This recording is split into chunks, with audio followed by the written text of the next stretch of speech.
welcome to Good Game Pocket Edition, your slim and trim show for gamers by gamers. I'm Bajo. And I'm Hex. This week we give out one of our fabled double tens, and the game so deserving of this accolade is Naughty Dog's The Last of Us. What are you doing? Killing time. Well, what am I supposed to do? I am sure you will figure that out. But more on that later. First, let's have a look at some of the other games we were playing this week, starting with a new IP from Insomniac Games, Fuse. Fuse is a 4-player cooperative shooter.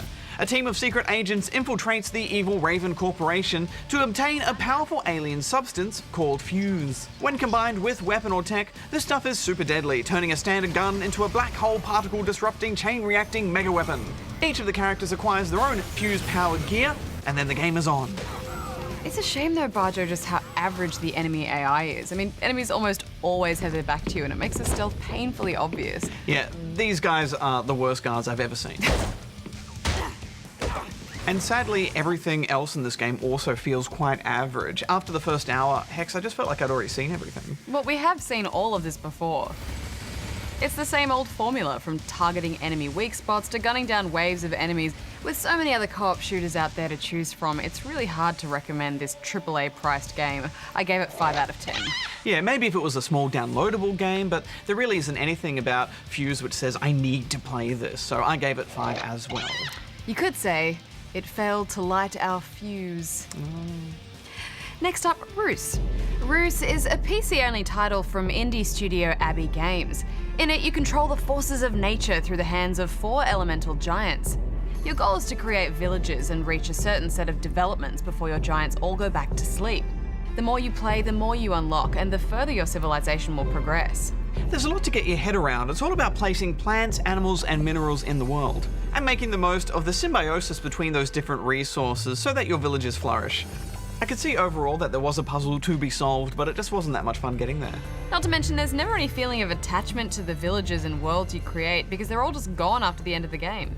There is a mode that allows you to simply play forever, but without the ability to actually achieve any developments, it feels a bit pointless. In the end, I only gave it 5 out of 10. I did enjoy wiping out greedy villages with my giant. That was fun. I should have made more about that. I gave it 6.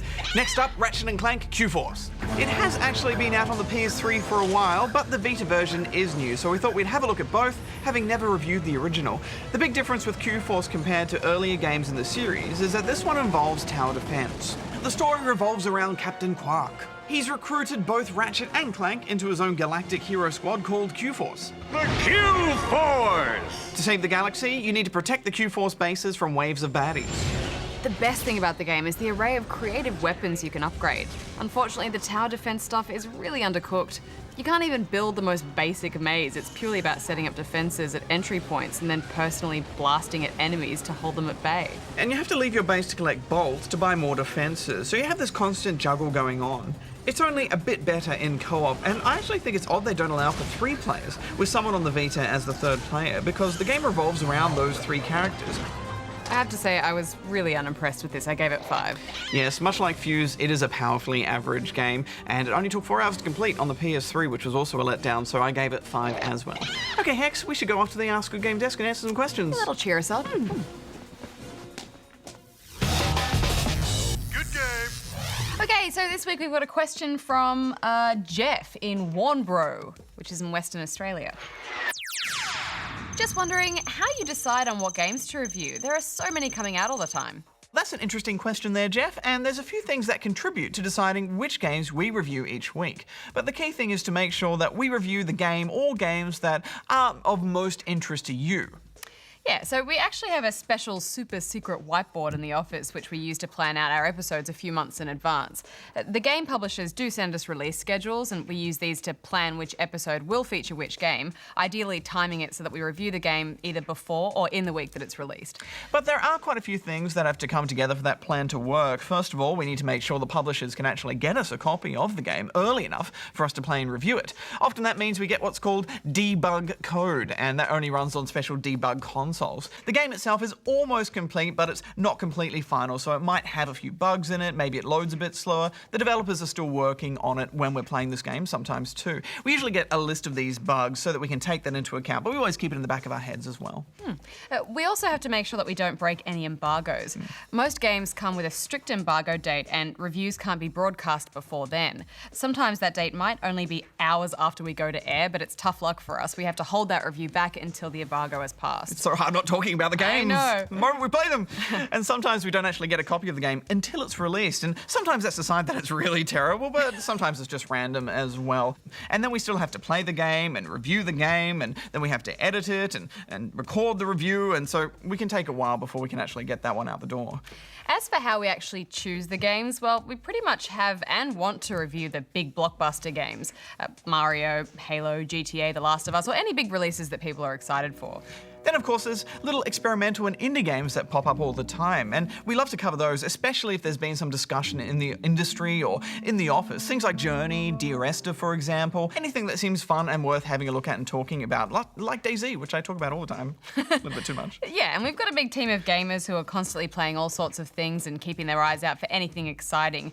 So if they find something they love or sounds super interesting, then they'll let us know, and if everyone agrees it's worth looking at, then we'll put it up on the board.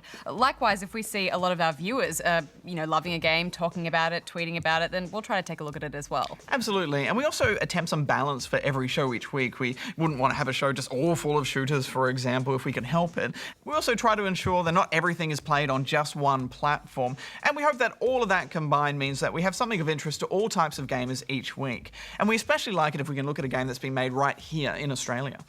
Well, Jeff, I hope that gives you a little insight into how we choose the games to review. It's certainly something that takes up a lot of our production meetings each week. But now it's your review time. Well, I have been loving Grid 2, as you know, Hex, so let's see what everyone else thought of it. That's just going to be a massive, massive hit. Great. Well, let's see what the haters hated first. Like Guest here, who has this to say. Coastmasters clearly aren't listening to their community, as we still don't get realistic handling and any Aussie tracks or cars. Turco Race Driver 3 is still the best ever racing game. 3 stars.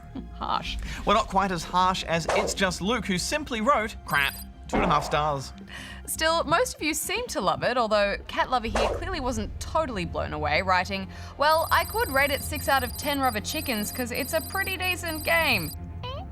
6 stars. Little Anzac seemed to enjoy it, but had a few critiques saying, it's a good game, nice cars, decent amount of customization. It's not GT5 or Forza 4 level for graphics or handling. It never calls itself a simulator, but it's not a 9 out of 10. I was really expecting a lot from this game, as I love the first Grid. Also, very difficult game using the Xbox wheel. Why do I own this thing? 8 stars. A question I've asked myself many times. I have some friends playing this with the PC wheel though, and they are kicking my butt, so it's not all bad wheel-wise. We're always looking at ways to bring in more fans. You may as well have fun at the same time. Likewise, Eggy1632 had a complaint but still enjoyed it, writing, no cockpit view. Still a good game though, 9 stars. Well, as usual, an excellent array of informed opinions from our audience, but on that note, back to the studio, Hex. Good game. This is a story of true survival, told through one of the most affecting journeys we've ever been on. This is The Last of Us. They're coming. A horrifying pandemic has swept across the population, causing people to become crazed and mutated. You play as hardened survivor Joel, trying to keep things together in the devastated remains of the city. Martial law has been declared and supplies are dwindling, so Joel makes a deal with a powerful group called the Fireflies for some much-needed gear, in exchange for smuggling some precious cargo out of the city. Turns out that cargo is Ellie. This story very much focuses around the relationship between Joel and Ellie. Ellie is a complex character, and you're immediately emotionally invested in ensuring her safety. Yeah, but rather than simply looking after her, it becomes more about how you help each other through the environment. There are times when you'll boost her up to pull ladders down, or she'll crawl through small spaces to open doors for you, and other occasions where you'll need to help her get through obstacles. I have never seen motion capture done quite this beautifully, Barjo, especially in the cutscenes. We've seen so many post-apocalyptic worlds, but here the themes suddenly feel so much more adult. The guns he gave you, they weren't his to sell. I want them back. Doesn't work like that, Tess. The hell it doesn't. And the action is so well balanced. The bandit ambushes or stages where you're trapped in buildings with infected all around you really get your heart racing. Your best line of defense is listening out for enemies and infected in the surrounding area. It allows you to catch bandits by surprise or figure out where the infected are located so that you can make sure you stay hidden. Survival is such a great genre too because it makes you appreciate every little item you manage to locate. Yeah, and scavenging has never been more important. In fact, I don't think I've enjoyed it as much as in this game because it is just that rewarding. The enemy AI is so sophisticated too. Some infected will shriek and draw the attention of others. Hunters and bandits will retreat when overwhelmed and then flank you. This is a post-apocalyptic world done right. Even the most mundane areas are beautiful. Quite often I walk into a room, do the quick scavenge search and then go, hang on, this is great. And the game takes you through all manner of locations and seasons. It's an emotionally exhausting journey and so much of what you face is horrifyingly bleak. So, you know, it makes the moments where you get to take in those jaw-dropping landscapes such a wonderful opportunity to pause and appreciate that there's still something worth surviving for. I genuinely wanted to survive. I wanted these characters to get to the end because I was that invested in them. This is a masterpiece. I gave this 10 out of 10 rubber chickens. This is the game to beat this year. I gave it 10 out of 10 rubber chickens. Good game. Well, that's all we have in the pocket for this week, but don't forget you can tune into a full half-hour episode of Good Game on Tuesday nights at 8:30, and this week you'll have a very special co-host, won't you, Barjo? Yes, I will, Hex. While you're busy at E3 playing with the PS4 and the Xbox One, bearded friend Dave Callan will be joining me in the studio to play Fire Emblem Awakening. Just make sure you hide the Office copy of Just Dance, Barjo. You know Dave can't control himself. There'll be no dancing in my studio. Right, well, I guess I better go pack. Okay. Bye. Bye, Hex. Bye. I'm gonna have the best time. Have a good time. I'm gonna play with Bye. PlayStation 4 on the Bye. Xbox. Play DayZ. Bye, Joel. Hex out. Bring me presents.